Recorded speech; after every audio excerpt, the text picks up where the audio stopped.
Congress party और RJD में क्या आगामी वक्त में गठबंधन में कोई दरार देखने को मिलेगी? क्या कांग्रेस पार्टी के नेताओं की बयानबाजी के चलते और इसके साथ साथ कुछ ऐसे सहयोगियों की बयानबाजी के चलते आरजेडी और कांग्रेस जो कि बिहार में सरकार बनाने का सपना देख रहे हैं, उनका सपना चकनाचूर होता हुआ नजर आएगा? दरअसल संकेत कुछ इसी प्रकार से मिल रहे हैं। बता दें आपको कि पूर्णिया से सांसद पप्पू यादव ने एक बड़ा बयान दिया है। पूर्णिया से सांसद पप्पू यादव का कहना है कि जातीय जनगणना की शुरुआत सबसे पहले राहुल गांधी ने की। राहुल गांधी ने देश भर में जातीय जनगणना के मुद्दे को छेड़ा। जातीय जनगणना के आधार पर सामाजिक न्याय की बात राहुल गांधी ने की। राहुल गांधी ने देश की जनता को जातीय जनगणना को लेकर जागरूक किया। लेकिन अब वक्त आ चुका है कि कांग्रेस पार्टी को अकेले बिहार में विधानसभा का चुनाव लड़ना चाहिए। ये बयानबाजी है पूर्णिया से सांसद पप्पू यादव। पप्पू यादव आधिकारिक तौर पर देखा जाए तो कांग्रेस पार्टी का हिस्सा नहीं है, लेकिन लोकसभा चुनाव से पहले से ही वह कांग्रेस पार्टी में अपनी आस्था जताते हुए नजर आ रहे हैं। राहुल गांधी को इस देश का जननायक बता रहे हैं और कांग्रेस पार्टी के बदलाव के लिए और कांग्रेस पार्टी की मजबूती के लिए बिहार ही नहीं बल्कि संपूर्ण देश में पप्पू यादव कांग्रेस पार्टी को समर्थन दे रहे हैं। दरअसल हम सब जानते हैं कि उनकी पत्नी जो है रंजीत रंजन, वो कांग्रेस पार्टी में शामिल है और राज्यसभा के सांसद हैं। लेकिन अब पप्पू यादव ने बयान दिया है कि बिहार में अकेले चुनाव लड़ेंगे। ये कैसा बयान है?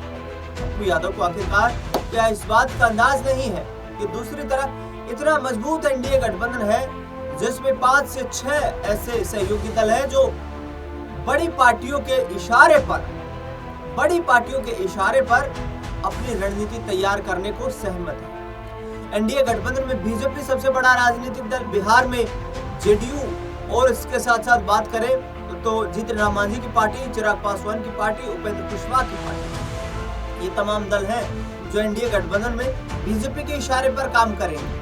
दूसरी ओर बिहार में इंडिया गठबंधन यानी कि विपक्षी दलों में देखा जाए तो यहाँ पर आरजेडी सबसे बड़ा राजनीतिक दल, उसके सामने कांग्रेस पार्टी 4 गुना छोटी नजर आती है। बिहार में वाम दल जो है उनके पास भी 6-6, 7-7 सीटें हैं। तो कहीं ना कहीं बिहार में ये तो स्पष्ट है कि अकेले दम पर तो चुनाव नहीं जीता जा सकता है, बड़ा बदलाव नहीं लाया जा सकता है, क्योंकि मुख्यतः देखा जाए तो अति पिछड़ा दलित वोट बैंक जो है, मुस्लिम वोट बैंक जो है, वही कांग्रेस पार्टी का आधार है, वही आरजेडी का आधार है।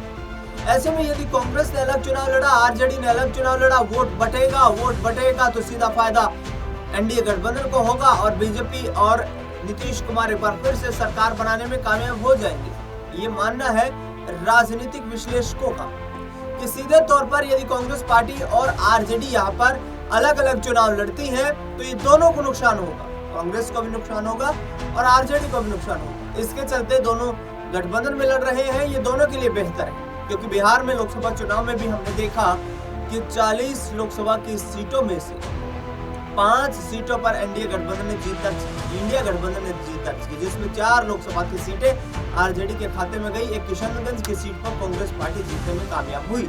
लेकिन पप्पू यादव का ये मानना है कि बिहार में जब भी अत्याचार होता है उसमें सबसे पहले राहुल गांधी ही दिखाई देते हैं और दूसरे उनके सहयोगी दलों के नेता हैं वो दिखाई नहीं देते और इसका नुकसान कांग्रेस पार्टी को हो सकता है। सीधे तौर पर पप्पू यादव ये कह रहे हैं कि बिहार जो है वो राजनीतिक रूप से देखा जाए तो जातीय समीकरणों में बटा हुआ राज्य है और ऐसे में कांग्रेस पार्टी और राहुल गांधी जिस उत्साह ऊर्जा के साथ यहाँ पर पार्टी के लिए काम कर रहे हैं, वो पार्टी आगे आने वाले वक्त में बिहार में बड़ा परिवर्तन भी ला सकती है। दरअसल बता दें आपको कि नीतीश कुमार के खिलाफ लगातार हमलावर हो रहे हैं तेजस्वी यादव, जो कि इंडिया गठबंधन का सबसे बड़ा चेहरा है बिहार में इस वक्त देखा जाए तो। और कहीं ना कहीं राहुल गांधी या कांग्रेस पार्टी भी मानती है कि बिहार में हर सीट पर उनका संगठन मजबूत नहीं, जिसको लेकर टर्म्स कंडीशंस हैं जिस पर चुनाव लड़ने की तैयारियां हो रही है।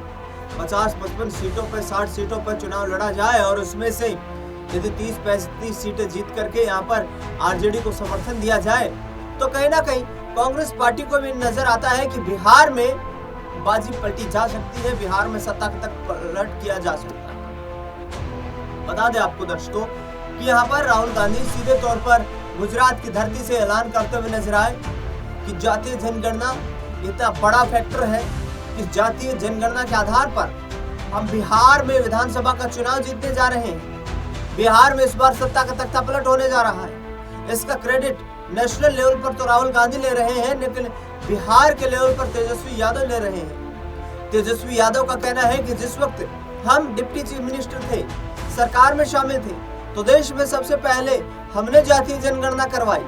हमने हर जाति की उसकी संवैधानिक ताकत को समझने का प्रयास किया और उन्हें संविधान के अनुसार ताकतवर बनाने का प्रयास किया, जिसके चलते बिहार देश का पहला ऐसा राज्य बना जहां पर जातीय आधारित गणना हो पाई। अब ये जातीय जनगणना कहीं ना कहीं एक तरफ नेशनल लेवल पर राहुल गांधी इसका क्रेडिट ले रहे, बिहार में तेजस्वी यादव ले रहे हैं, और कैलकुलेटिव देखा जाए तो इंडिया गठबंधन ले रहा है, क्योंकि इंडिया गठबंधन में तेजस्वी यादव हो या राहुल गांधी हो, लगातार ये कह रहे हैं कि बिहार में आने वाले वक्त में हम इसी जातीय जनगणना के आधार पर आरक्षण निर्धारित करेंगे।